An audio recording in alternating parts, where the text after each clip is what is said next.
эмне десе айтканына бачым көнөм. Жумушсуздуктун кесепетинен ата-энеси чет өлкөгө эмгек мигранты болуп кеткен эки бир тууган Ариет менен Раушан тайэжесинин колунда калууга аргасыз. Анда-санда тайэжесинин зомбулугуна дагы кабылышат. Мындай көрүнүш учурда таң каларлык деле эмес. Коомчулукта болуп жаткан бул көрүнүштү окуучулар сахналаштырышкан. Балдарын таштап кетет, алар балдары анын артынан кылмыштуулукка барат, ар кандай жолго барат да, ошон үчүн балдарынан өздөрү залакка келтирет да азыр ушул турмушуна айынан. А биз чагылдырган себеби анткени өз балдарын ушуну таштап кетпеш үчүн, өзүн таштап кетпеш үчүн, өзүнүн Кыргызстан эле иштеп, балдарын жакшы тарбия бериш үчүн биз ушуну чагылдырып бердик. Мигрант үй бүлөнүн баласы катары ролду ойногон Ариет 5-класстын окуучусу. Учурда Ариеттин дагы атасы чет жакта мигрант. Ошондон улам берилген ролду өз ийине жеткире аткарып, ата-энелердин көздөрүнө жаш агызды. Актер болгон көбүрөөк жагат. Актер болгондо элге тааныласың, элдин асына чыгасың. Ушундай актер көбүнчө жагат мага. Мен азыр атам Россияда, мамам колундамын. Атамды сагындым. Мектептерде, коомчулукта зордук зомбулук болбошун каалайм.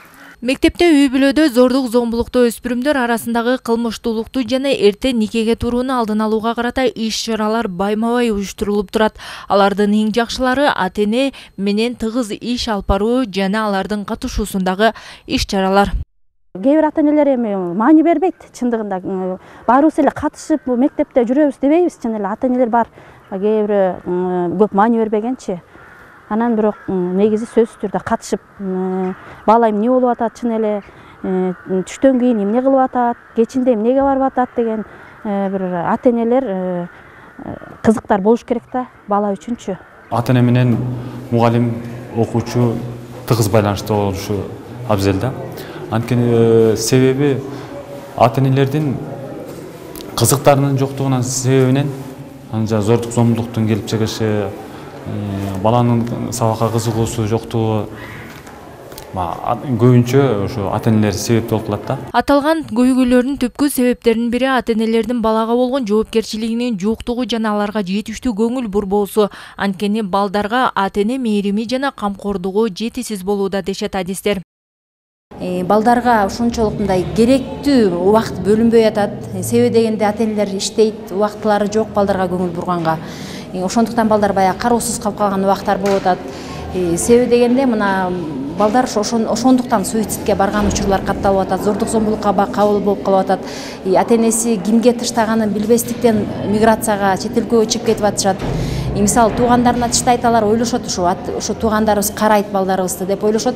Бирок ошол миграция ата-энелердин балдарынан ушундай зордук зомбулукка катталган учурлар өтө көп кездешип атат. Мындан улам тиешелүү мекеме жетекчилер биргелешкен топ жерлерде ата-энелерге жана жаш өспүрүмдөргө түшүндүрүү иштерин жүргүзүп, окуучулар тарабынан уюштурулган чакан сценкалар коюлууда. Белгилей кетсек, Нарын району боюнча 597 мигрант үй бүлөлөрдүн балдары бар болсо, алардын 227синин ата-энеси сырткы миграцияда.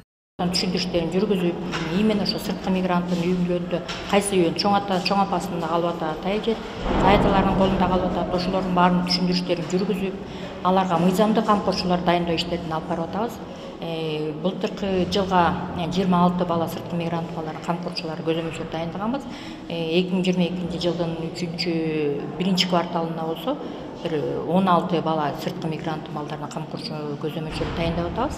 Ал эми Нарын району боюнча 2021 жылы 4 бала зордук зомбулукка кабылса, 2 өспүрүм эртен никеге турган. Гүлара Туратбекова, Жолдошбек Курманбеков, Нарын району өлкөдөмү.